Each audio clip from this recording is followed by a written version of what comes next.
last part, specifically the ikot, siya, actually 50-50 pa si Coach Macho dun kasi natakot siya na baka pagalitan siya kung ano ako.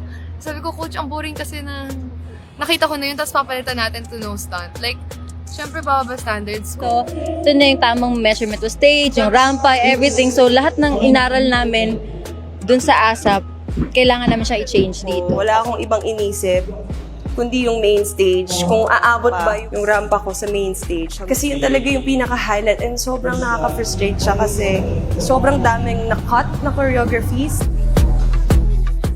Before kasi, nung namimili ako ng song ko, hindi ko talaga alam direction ko.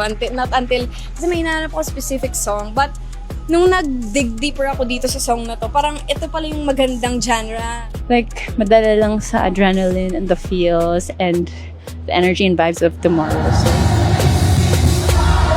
And now, it's Joanna rehearsing. Ayan. Yung nakamotor, siya yan.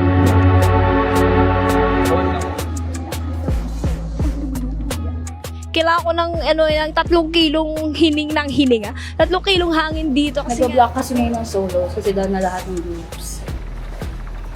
It's a need kasi super laki ng stage.